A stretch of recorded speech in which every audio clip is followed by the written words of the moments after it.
Dear student, कैसे हैं आप सभी लोग। आप सभी का स्वागत करती हूँ आपके अपने यूट्यूब चैनल सितंबर सिल्वी क्लासेस में। रोज़ शाम 5 बजे आपकी लाइव क्लास होती है, तो क्लास ज़रूर अटेंड किया करें। आज हम लोग ICDS स्कीम के बारे में पढ़ेंगे और इसी के साथ आपका मुख्य सेविका की भूमिका और जिम्मेदारी चैप्टर क्लोज हो जाता है। अगर आपने क्लास ना देखी हो तो सीरियल वाइज 1, 2, 3, 4 करके क्लास बनाई है, तो सारी क्लासेस देख लेना। जब सीरियल वाइज देखोगे तभी आपको भूमिका और जिम्मेदारी समझ में आएगी, बीच में देखोगे तो कुछ समझ में नहीं आएगा। और मैंने आपको इतने विस्तृत रूप से पढ़ाया है कि अगर इससे क्वेश्चन कहीं से भी बनेगा आप कर लोगे। अगर आपने मेरी सारी क्लासेस देखी होंगी तो मुख्य सेविका की जिम्मेदारी और भूमिका में से जो जितने इम्पोर्टेंट पॉइंट थे मैंने करा दिए, तो आप लोग इसको अच्छे से देखना और नोट्स बना लेना। और ICDS स्कीम के साथ ही ये आज की क्लास के साथ आपका ये मुख्य सेविका की जिम्मेदारी भूमिका फिनिश हो जाएगा चैप्टर। एक और बात कहनी थी मुझे कि ICDS स्कीम में ही आपका आंगनबाड़ी आता है, में ही आपकी मुख्य सेविका आती हैं, तो इसको पढ़ना बहुत ज़रूरी है। तो चलिए शुरू करते हैं। देखिए, ICDS स्कीम 2 अक्टूबर 1975 में स्टार्ट हुई थी और इसे हम एकीकृत बाल विकास योजना, समन्वित बाल विकास योजना और समेकित बाल विकास योजना कहते हैं। ये हमारी सेंट्रल गवर्नमेंट इसे चलाती है, यानी केंद्र सरकार चलाती है। साथ ही हिंदी में इसे राज्य आपदा मोचन बल भी कहते हैं। और मंत्रालय इसका महिला एवं बाल विकास मंत्रालय, नोडल मंत्रालय महिला एवं बाल विकास मंत्रालय। साथ ही एक और चीज़ देख लो, ये इम्पोर्टेंट है। देखिए, ICDS का विस्तृत रूप है समन्वित बाल विकास योजना, विस्तृत रूप है समन्वित बाल विकास योजना। और समेकित बाल विकास योजना केंद्र प्रायोजित योजना है जो कि महिला एवं बाल विकास मंत्रालय द्वारा निष्पादित की जा रही है। इस योजना में केंद्र सरकार कार्यक्रमों की योजना और परिचालन लागत के लिए जिम्मेदार है। जो कार्यक्रम की योजना है और उसमें जो लागत लगती है उसके लिए हमारी केंद्र सरकार जिम्मेदार है। और राज्य सरकार कार्यक्रम के क्रियान्वयन और स्वयं के संसाधनों के अतिरिक्त पोषण उपलब्ध कराने के लिए उत्तरदायी होती है। साथ ही आप देख लो कि इस योजना के लाभार्थी कौन है। तो 6 वर्ष की आयु के बच्चे, यानी 0 से 6 वर्ष, गर्भवती महिलाएं, स्तनपान कराने वाली महिलाएं। साथ ही ये योजना बच्चों का पूर्ण रूप से यानी मनोवैज्ञानिक, शारीरिक और सामाजिक विकास, तो तीनों याद रखना, मनोवैज्ञानिक, शारीरिक और सामाजिक विकास करना इसका उद्देश्य है। स्कूल नहीं जाने वाले बच्चों की संख्या में कमी लाना, जो बच्चे स्कूल नहीं जाते उनकी संख्या में कमी लाना। साथ ही इसमें सेवाएं दी जाती हैं पूरक पोषण, जो आपकी 6 वर्ष से कम उम्र के बच्चे, गर्भवती महिलाएं, स्तनपान कराने वाली माताएं आती हैं। फिर पूर्व स्कूल गैर औपचारिक शिक्षा, यानी कि आपका स्कूल जाने से पूर्व जो शिक्षा दी जाती है वो आपको आंगनबाड़ी केंद्र में कराई जाती है। इसमें 3 से 6 साल के बच्चे होते हैं। साथ ही इनके पोषण का भी वहाँ ध्यान रखा जाता है। पोषण व स्वास्थ्य शिक्षा 15 से 45 वर्ष की महिलाएं, टीकाकरण में 6 साल से कम उम्र के बच्चे, गर्भवती महिलाएं। स्वास्थ्य जांच व परामर्श में 6 साल से कम उम्र के बच्चे, गर्भवती महिलाएं, स्तनपान कराने वाली महिलाएं, माताएं। और संदर्भ सेवा, यानी इसे रेफरल सेवाएं भी कहा जाता है, परामर्श सेवाएं भी कहा जाता है। तो इसमें क्या होता है, आंगनबाड़ी केंद्र के परिक्षेत्र में 0 से 6 वर्ष के तक के गंभीर कुपोषित बच्चे, विकलांग बच्चे, जोखिम वाले बच्चे, बीमार बच्चे और खतरे के लक्षण वाले गर्भवती और शिशु महिलाएं होती हैं। और उनको पहचान करके उन्हें एक अच्छे अस्पताल में भेजा जाता है, रेफ़र किया जाता है। फिर टीकाकरण, इसमें 6 प्रकार के टीकाकरण की व्यवस्था की गई थी ICDS कार्यक्रम के अंतर्गत। पोलियो, खसरा, गला घोटू, खांसी, टिटनेस, तपेदिक। फिर हितग्राही सेवाएं हैं, तो इसमें सबसे पहले गर्भवती और दूध पिलाने वाली माताएं, इसमें स्वास्थ्य जांच होगी, गर्भवती महिलाओं को टिटनेस के टीके लगेंगे। संदर्भ सेवा, यानी आपके रेफर सेवाएं, अगर लगता है कि हाँ इनको रेफर करना है तो रेफर कर दिया जाएगा, परामर्श दिया जाएगा कि आपके अंदर ये लक्षण चिन्हित हो रहे हैं और वहाँ पे उसको भेज दिया जाएगा, अस्पताल में भेज दिया जाएगा। पूरक पोषण आहार, पोषण व स्वास्थ्य शिक्षा। फिर 3 से कम आयु के बच्चों में पूरक पोषण आहार, टीकाकरण, स्वास्थ्य जांच, संदर्भ सेवाएं। मैं बता चुकी संदर्भ सेवाएं क्या होती हैं। फिर 3 से 6 वर्ष तक के उनके बच्चों में पूरक पोषण आहार, टीकाकरण, स्वास्थ्य जांच, संदर्भ सेवाएं। शाला पूर्व अनौपचारिक शिक्षा, जो स्कूल जाने से पूर्व जो शिक्षा दी जाती है वो। फिर किशोरी बालिकाओं में 11 से लेकर 18 वर्ष की उम्र, 18 वर्ष से कम उम्र की, तो इसमें स्वास्थ्य जांच होगा, उनका टीकाकरण होगा, पूरक पोषण आहार, पोषण में स्वास्थ्य शिक्षा, संदर्भ सेवाएं दी जाएंगी। घर गृहस्थी की कुशलताएं, उन्हें घर गृहस्थी में कुशल बनाने की जो भी चीज़ें वो प्रदान की जाएंगी। देख लेते हैं अनुपूरक पोषण आहार कितना दिया जाएगा, क्या है। तो इस कार्यक्रम के अंतर्गत 7 माह से लेकर 6 वर्ष के कुपोषित व अति कुपोषित बच्चे, गर्भवती, धात्री माताओं, किशोरी बालिकाओं को कुपोषण से दूर करने के उद्देश्य से अनुपूरक पुष्टाहार उपलब्ध कराया जाएगा। और विकेंद्रीकृत व्यवस्था के अंतर्गत वर्तमान समय में पूरे प्रदेश में 897 परियोजनाओं में आंगनवाड़ी केंद्रों पर मातृ समितियों के माध्यम से 3 से लेकर 6 वर्ष की आयु के बच्चों को गरम पका पकाया खाना उपलब्ध कराया जाएगा, जिसे हॉट कुड फूड कहा जाएगा। तो लिख लेना, यहाँ से क्वेश्चन बन सकता है।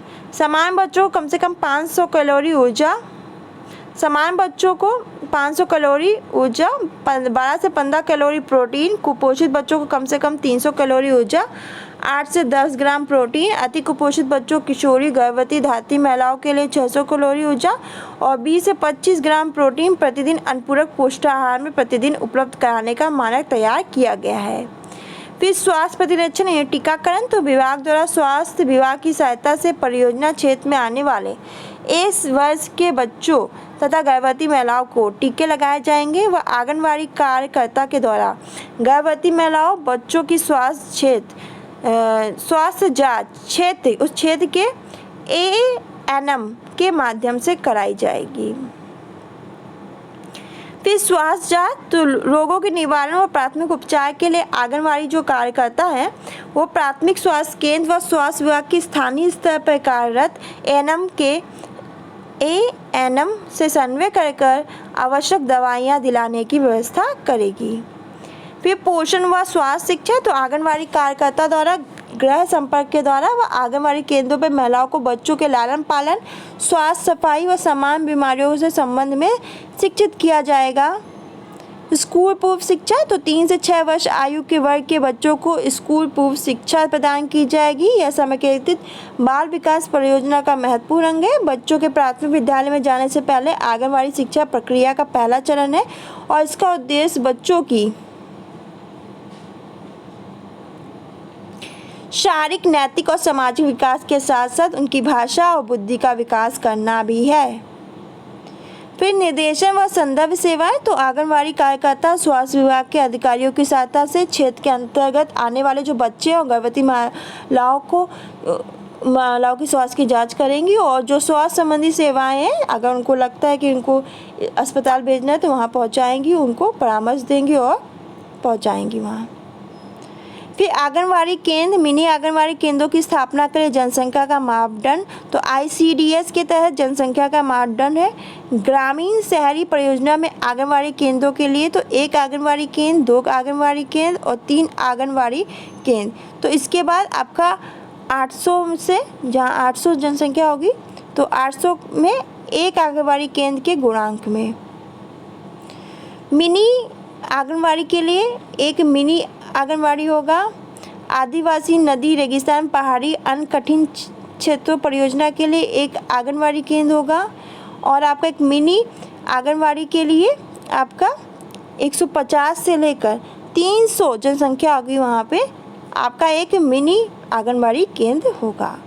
आंगनवाड़ी ऑन डिमांड लिख लेना, AOD, आंगनवाड़ी ऑन डिमांड, तो जहां एक बस्ती में 6 साल से कम उम्र के बच्चों के कम से कम 40 बच्चे हों, 6 साल से कम उम्र बच्चों के कम से कम 40 बच्चे हों लेकिन आंगनवाड़ी केंद्र नहीं है तो उसे आंगनवाड़ी ऑन डिमांड कहते हैं।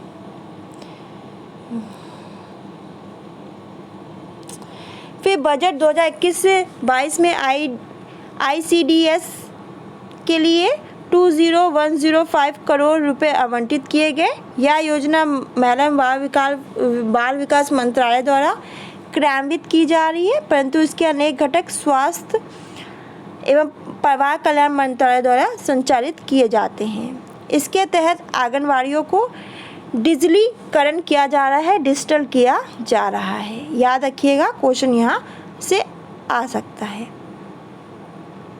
देखिए, योजनाओं में सेवाएं 6 प्रकार की सेवाएं दी जाती हैं। ICDS योजना में अनुपूरक पोषण, पोषण व स्वास्थ्य संबंधी शिक्षा, स्कूली शिक्षा से पूर्व अनौपचारिक शिक्षा, प्रतिरक्षण यानी टीकाकरण, स्वास्थ्य जांच, संदर्भ सेवा यानी रेफरल सेवाएं। 6 सेवाओं में से स्कूल पूर्व अनौपचारिक शिक्षा केवल 3 से 6 वर्ष के बच्चों के लिए, जबकि पोषण व स्वास्थ्य शिक्षा महिलाओं यानी जो 15 से 45 वर्ष की महिलाएं हैं उनके लिए। शेष 4 प्रकार की जो सेवाएं हैं वो 6 वर्ष से कम उम्र के बच्चों, गर्भवती, स्तनपान कराने वाली माताओं दोनों के लिए हैं। तो ये सब सेवाएं इनके लिए हैं, लिख लेना। क्वेश्चन आए तो गलत मत करना। लाभार्थी तो 0 से 6 वर्ष की उम्र के बच्चे हैं, गर्भवती और स्तनपान कराने वाली माताएं हैं।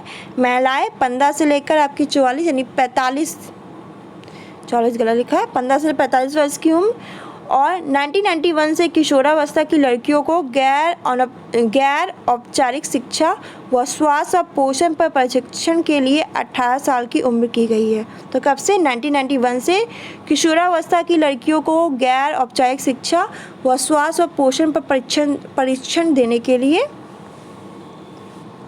18 साल की उम्र की गई है।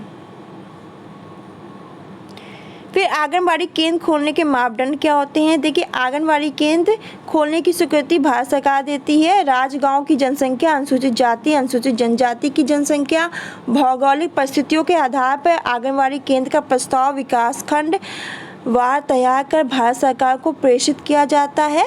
फिर ग्रामीण व जनजातीय क्षेत्रों में चाहे ग्रामीण की जनसंख्या कुछ भी हो, एकीकृत बाल विकास सेवा परियोजना में स्वीकृति के लिए सामुदायिक विकास खंड को इकाई माना जाता है। सामुदायिक विकास खंड को इकाई माना जाता है। शहरी परियोजना की स्वीकृति के लिए 1 लाख की जनसंख्या होना आवश्यक है।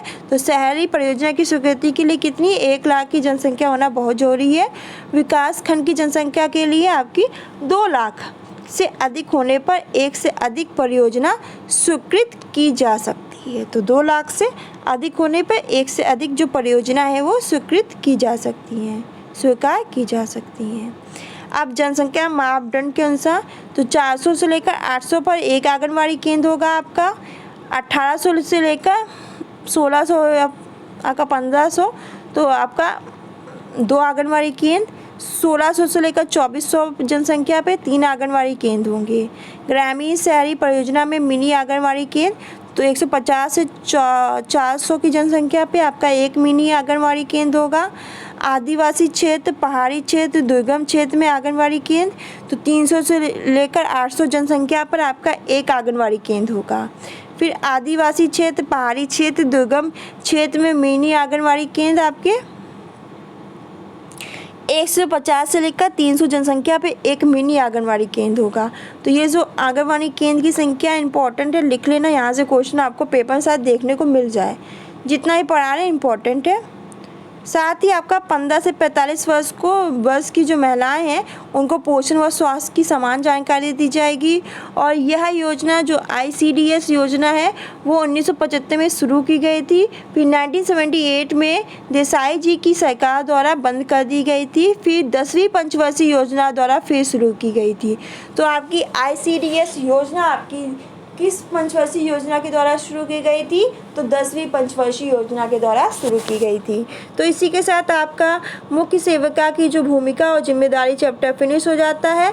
और आपको समझ में आया होगा। अगर समझ में ना आया हो तो इससे पहले की जितनी क्लास है सब देख लेना। एक बार मैं फिर से दिखा दे रही हूँ, सब इम्पॉर्टेंट है जितना मैंने कराया है। अगर आपको डीप में पढ़ना है, अपना सिलेक्शन चाहिए तो इस क्लास से जुड़ के रहिएगा और आपको सिलेक्शन ज़रूर मिलेगा। जैसे बता रहे हैं वैसे तैयारी कीजिए, आपका सिलेक्शन होगा। तो इसके बाद हम लोग का जो नेक्स्ट चैप्टर है विवाह वो स्टार्ट हो जाएगा। और आज के लिए बस इतना ही। वीडियो अच्छी लगे लाइक करना, शेयर करना और लोग को बताना। यहाँ पे मुख्य सेविका की क्लास चलती है रोज़ शाम 5 बजे, तो वो क्लास ज़रूर अटेंड करें। मिलते हैं कल की क्लास में। धन्यवाद। वीडियो को लाइक और शेयर जरूर किया करो, इतनी मेहनत से बनाते हैं तो अपना प्यार जरूर दिया करो। धन्यवाद।